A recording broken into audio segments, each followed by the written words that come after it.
On behalf of His Excellency, it is my pleasure to welcome you to Rideau Hall this evening to this very special ceremony to present the 2012 Killam Prizes.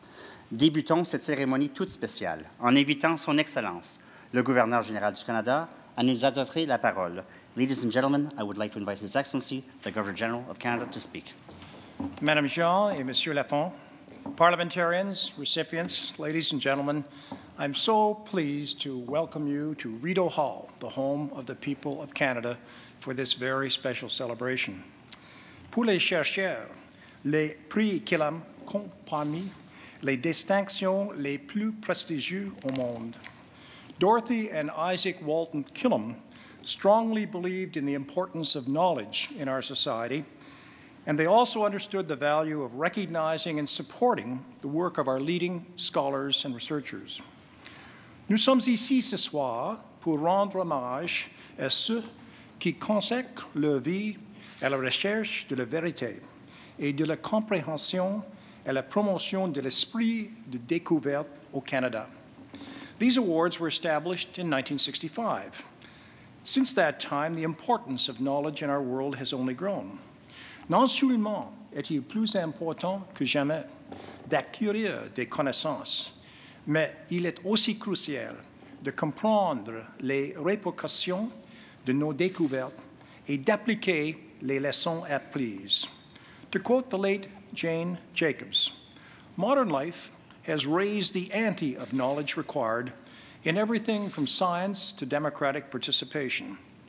This simple truth has profound implications for us all. Globalization has quite literally given us a world of opportunities for collaboration, but it has also resulted in new risks. The speed of change and the complexity and interrelated nature of our world today mean that we must deepen our commitment to learning and to working together. This year's Killam Prize recipients are a wonderful example of the kind of diverse, multidisciplinary community we must form as Canadians and as global citizens. You are world leaders in the humanities, in engineering, in the natural health and social sciences.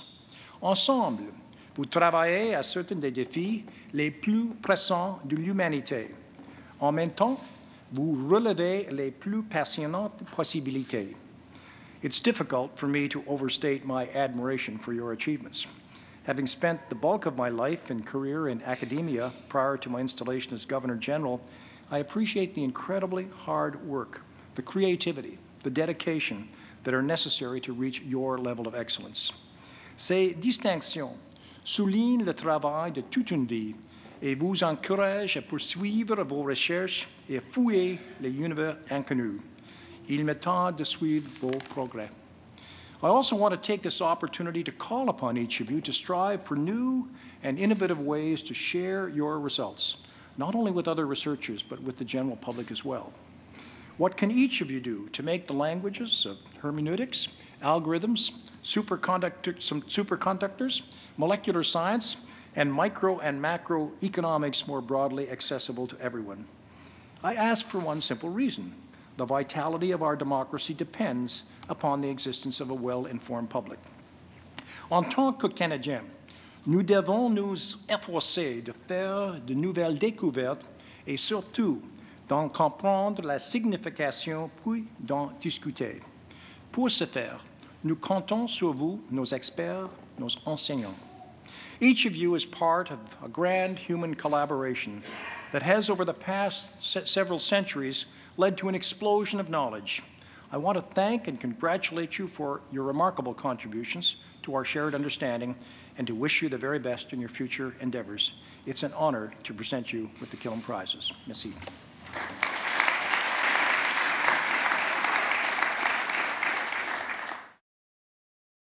I would now like to invite Mr. George T.H. Cooper, Managing Trustee of the Killam Trusts, to address the audience. Mr. Cooper. Your Excellency, Madame Jean, Monsieur Lafond, Killam Prize winners, ladies and gentlemen, this is a distinguished occasion, a magnificent one, in honor of 5 eminent Canadians, winners of the Canada Council's Killam Prize for 2012. And Au nom des fiduciaires Killam, je vous offre nos félicitations et remerciements les plus sincères. These prizes are named in honor of Isaac Walton Killam, who was the most successful Canadian business figure of the first half of the 20th century. He died in 1955 at age 70, worth $100 million. Moving as a teenager from his birthplace of Yarmouth, Nova Scotia, to Halifax, Killam soon met Max Aitken, who later left for England and became Lord Beaverbrook. By 1915, Killam, who was then age 30, had stepped in as president and controlling shareholder of Aitken's firm, Royal Securities, which he then moved to Montreal. The names of the companies that Killam owned or controlled or financed over the next 40 years is a list of Blue Chip Canada.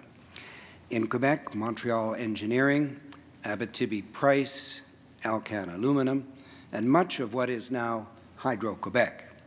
TransAlta Utilities in Alberta, BC Pulp and Paper, Nova Scotia Power, Bowater Mersey Paper Company, and Newfoundland Light and Power, all in Atlantic Canada, and Canada's national newspaper, the Globe and Mail, to name just a few of Killam's enterprises. Isaac Walton Killam and his wife Dorothy had often talked about their dream of helping higher education and research in Canada, but there was nothing on paper when Killam died suddenly in 1955.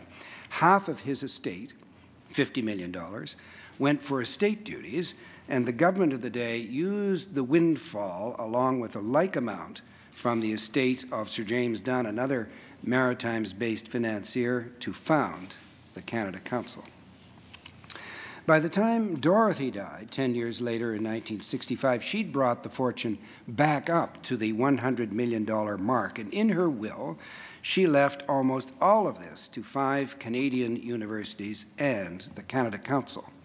The universities are the University of British Columbia, the University of Alberta, the University of Calgary, the Montreal Neurological Institute at McGill, and Dalhousie University.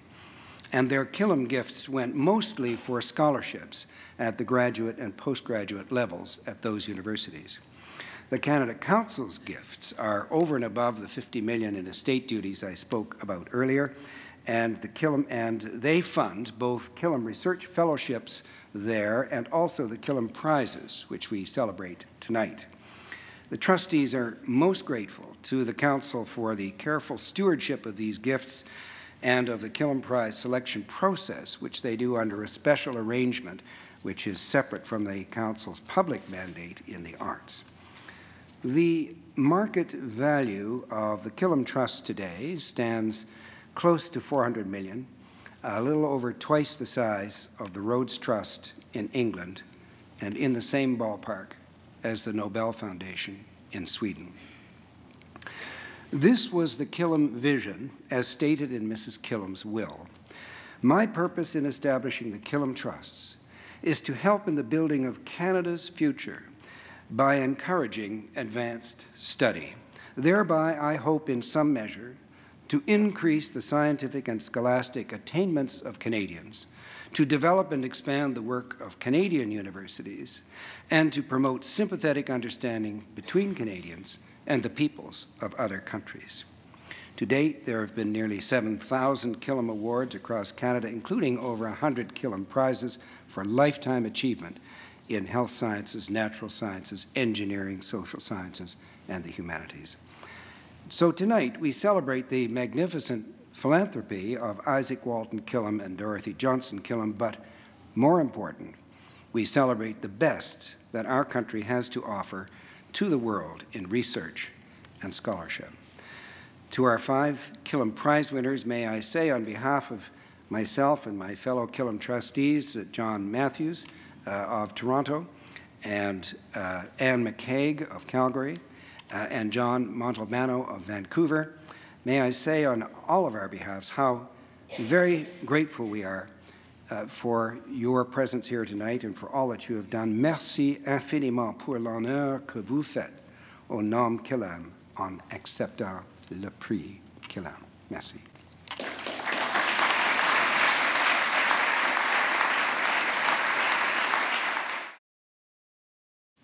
It is now my pleasure to invite Monsieur Simon Brault, Vice Chair of the Canada Council for the Arts, to speak. J'aimerais maintenant inviter Monsieur Simon Brault, vice-président du Conseil des arts du Canada, à nous adresser la parole. Your Excellency, lauréats, distingués invités, ladies and gentlemen, bonsoir. On behalf of the Canada Council for the Arts, let me begin by extending my congratulations to the Killam Prize laureates and by thanking Your Excellency for your recognition this evening of 5 outstanding scholars whose work embodies the remarkable range of cultural and scientific achievement that is integral to our experience and presence to the world as Canadians. In our industries, government agencies, and universities, Canada is fortunate in having to its credit an outstanding community of brilliant and innovative researchers and thinkers whose work has attracted worldwide attention while transforming positively our day-to-day lives. It is a fundamental premise in a free society that knowledge is not a private preserve, but it is to be communicated and shared. The Killam Prizes support and reward research in 5 respected fields. They also help to promote and communicate knowledge and ideas, sharing them with a broad Canadian and international public. Science and technology are, in our times, the major focus of the great debate on how we as human beings should conduct our lives. The arts are also clarion voices in this same debate. We see the interaction of the arts, humanities, and sciences in the ongoing public debate about a wide range of issues, including, to mention only a few, the environment, the uses of stem cells, the genetic modification of organisms, and the Internet access. As Nobel Prize winner and 1998 Killam Prize winner John Polanyi said, "What is required of us is that we educate ourselves to a new view of the world. It is a vast challenge to education. The challenge, though presented part by science, can only be met through marshalling the enormous power of the arts: speech, literature, theater, poetry, painting, sculpture, music, and dance." The Canada Council is uniquely positioned in this respect. Through its program and prizes in the arts, humanities, and sciences, it is an influential supporter of innovation. Bref, nous devons embrasser et comprendre l'univers en faisant appel non seulement à notre intelligence, mais également à notre intuition, à notre âme, à notre esprit. Le Conseil est extrêmement fier de s'être vu confier l'administration et le processus d'attribution des prix et des bourses de recherche Killam par les fiducies du même nom, car ces distinctions sont les plus importantes des nombreux témoignages d'encouragement et d'excellence qu'administre le Conseil des arts. La voie de la connaissance est souvent aride et difficile. Ce soir, en rendant hommage aux 5 lauréats Killam, nous honorons tous les aspects de votre travail, aussi immense qu'acharné, c'est-à-dire les nombreuses années d'un total engagement intellectuel et d'une discipline mentale hors du commun, les soudains éclairs de génie, la persévérance à toute épreuve que l'on oppose à la découverte qui s'est tellement fait attendre, les cruels retours à la case départ et enfin, les percées inespérées qui viennent contredire des résultats antérieurs décevants. Nous soulignons aussi l'importance des précieuses indications, directions que vous donnez grâce à vos travaux de recherche et d'enseignement aux générations émergentes dans vos domaines comme dans d'autres domaines. Au nom du Conseil des arts, c'est du fond du cœur que je vous félicite de ce prix et des années de dévouement indéfectible qu'il souligne. To each of the Killam laureates, I extend on the Council's behalf my profound thanks for the valuable contributions you have made to the sum of human knowledge and my best wishes for ongoing discovery and success in your career. Merci. Thank you.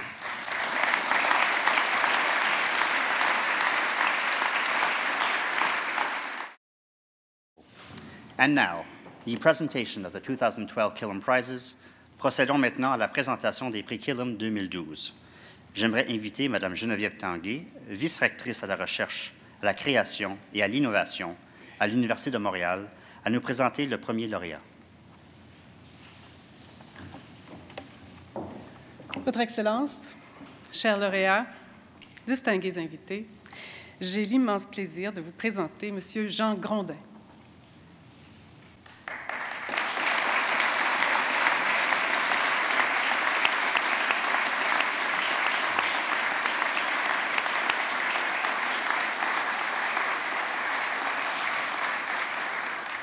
Docteur en philosophie de l'Université de Tübingen et professeur au département de philosophie de l'Université de Montréal depuis 1991, Jean Grondin est certainement le chercheur et philosophe canadien qui bénéficie du plus large rayonnement international. Ses travaux font autorité parmi les plus éminents spécialistes mondiaux de la philosophie phénoménologique et herméneutique. Auteur prolifique, Jean Grondin a écrit 20 livres publiés chez des éditeurs prestigieux et traduits dans une quinzaine de langues.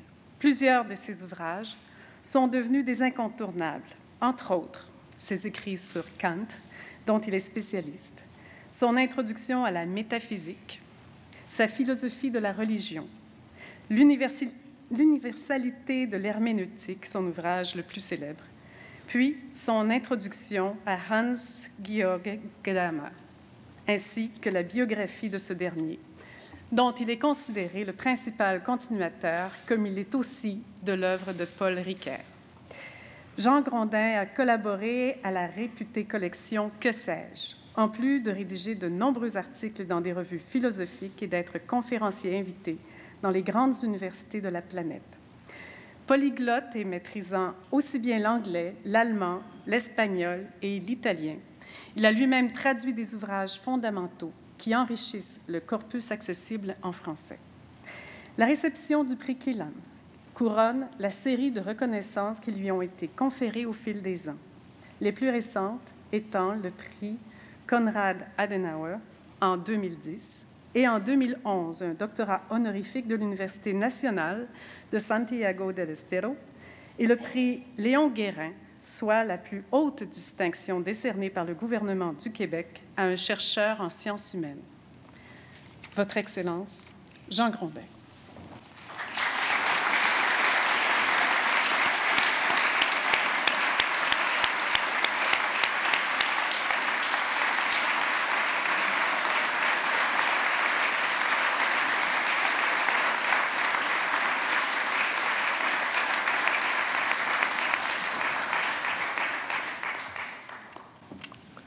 Votre Excellence, Madame Jean, Monsieur Lafont, Magnificence, distingués invités, Madame la vice-rectrice, chers amis.